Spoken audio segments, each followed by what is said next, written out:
I feel so incredibly lucky to be able to lead with Cantor Suffren and to be able to be part of the community while Rabbi Kalman leads us in prayer and shares some just really profound intentions for our prayers. And now we're going to study some Torah.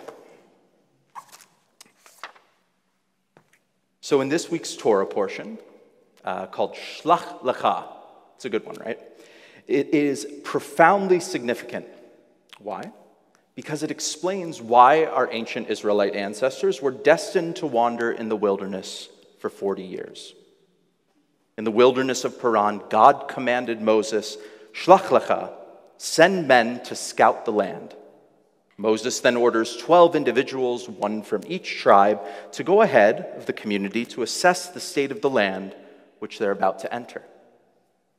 The 12 men were tasked with a very specific mission: to gather information about the land of Canaan. Moses called for them to determine whether the land was good, the strength or lack thereof of its inhabitants, their fortifications, and the quality of its produce. And after exploring the land, the 12 scouts returned with their report. The land was indeed fertile and promising, but there was a bit of a sticking point. The inhabitants were literally giants, or so said the scouts. They were formidable, strong, and surely we would not be able to defeat them. Of the 12, only Joshua and Caleb disagreed with this assessment. Caleb confidently proposed, "Let us go up once and occupy it, for we are well able to overcome it." However, the other 10 scouts disagreed, emphasizing the strength of the people living there. The report caused dismay among the Israelites, who responded with cries and complaints, even wishing to return to Egypt. Although God had given Moses a holy command, Moses had passed along instead a very human instruction, one tinged with cynicism. As a consequence of the scouts' lack of faith and disobedience upon their return, God decrees that the current generation will wander the wilderness for 40 years until they perish, except for Joshua, Caleb, and the generations that would follow. Only these two faithful individuals would eventually lead the people Israel into Canaan to inherit the promised land. So that's the straight reading of the text. And it's often approached as an example of the benefits of strong faith and the consequences of doubting God's power. And a straightforward reading of the text suggests as much. The scouts were sent out to gather information. They would affirm what God had already told the people, that it was indeed a land flowing with milk and honey, that it was beautiful. But instead, the scouts were overwhelmed by their fears, and their fearsome reports incited a near riot amongst the Israelites. And for this, the entire community was doomed to wander for 40 years before their offspring would finally be allowed to enter the promised land. But a close reading of the text reveals layers of culpability that really complicates what could otherwise seem like a very simple cautionary tale. Who is to blame? And what can we learn from the episode other than we need to have strong faith in God or else? So let's take it from the top. Adonai spoke to Moses, saying, "Send men to scout the land of Canaan." Here God uses a specific word for the action that the men are to take on their expedition. The Hebrew word is used 13 times in this portion alone, and that is the verb latur, which means to tour, to explore, to travel. Now, if you're familiar with the Parsha, you may have heard it referred to as the narrative of the spies. And you'll note that I'm being very specific to call them scouts.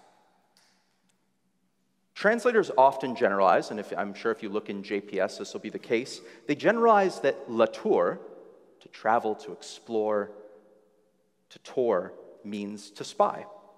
But as Rabbi Jonathan Sachs, blessed memory, teaches, the translation is off. It's only later, actually, in Deuteronomy, when Moses is retelling this story to the people who are about to enter the promised land, that he uses the verbs lachpor and leragel, words which are synonymous with the act of spying. So in this week's parsha, they refer to it just as lator, right? To explore, to seek, to tor. So God commands Moses to send these people into the land, lator, to explore, to scout, but not to spy. And Rabbi Sachs, in the name of the Malbim, who's a 19th century commentator, teaches that there is a big difference between lator and lachpor, and that difference is profound. Lator, the Malbim teaches, is to seek out what is good, whereas the other two verbs mean to seek out what is weak, vulnerable, defenseless. To scout is to approach a new experience with optimism, whereas to spy is to approach with a certain level of cynicism, knowing that you will find the bad. So how did spying become core to this narrative in which spying isn't mentioned until the second time that it's told? The answer is actually pretty clear in the text. So God commands Moses, send your scouts, right? It was actually Moses who then went on and added the directives to spy. So he relayed God's message to the community. Moses called for the 12 scouts to see what kind of country it is. Are the people who dwell in it strong or weak, many or few? Is the land which they dwell in good or bad? Are their towns open or are they fortified? So Moses is to blame, right? It's Moses' fault. He misinterpreted God's order to scout, and surely the 10 scouts were now just following orders that Moses laid out. But as usual, there's just a little more to the story, another layer or two. So who's to blame? Was it the 10 scouts who misunderstood their assignment, came back with troubling reports? Regardless of what they witnessed on their mission, they certainly didn't take into account how their words would impact the community that they were returning to. If only they had more faith in God's power to deliver the land as promised. And that's certainly one way to understand the narrative, but again, not the whole picture. Was it the Israelite community who allowed the scouts' reports to fan the flames of what must have already been incredible anxiety? Remember, the Israelites are still traveling. They're still in that in-between, that liminal space between slavery in Egypt and true freedom in the Promised Land.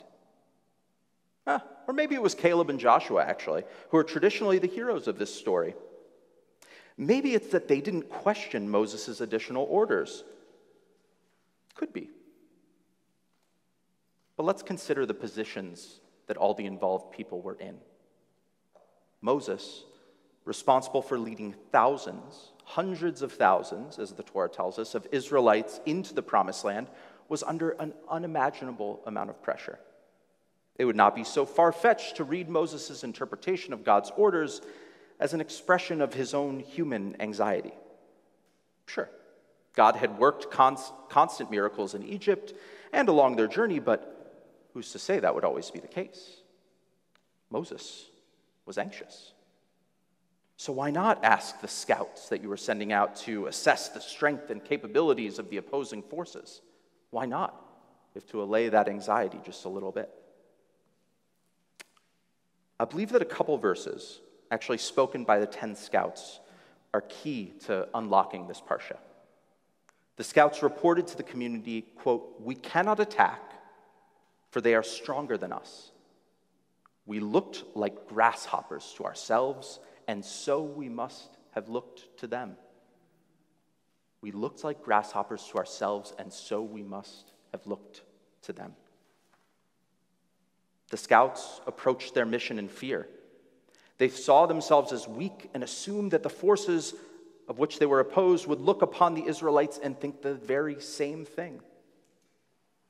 How utterly relatable. How profoundly human. Can you think of a time when you projected your own insecurities, fears, or anxieties onto those around you? And I promise this was not arranged ahead of time, but I was actually thinking about how we're coming up on 1 year of serving as rabbis here. And I was thinking back to that first Shabbat that Rabbi Kalman and I led together, the infamous Ark incident. And as many of you remember, We couldn't open the ark. And Rabbi Kalman, who is an experienced rabbi, immediately saw the moment for what it was, said, this is how we can connect to the community, make a little inside joke. She turned it around, it was beautiful. And I think I had a smile on my face, but inside I was dying of embarrassment, right? So I remember, thinking on the drive home, how embarrassing that was. Why didn't I practice opening the ark before the service? I was so sure that everyone present felt exactly what I was feeling, that I was incompetent, that I was overly anxious, right? And that I was the epitome of the rabbi right out of school. And you know what? Maybe some people were thinking that, but I am not a mind reader.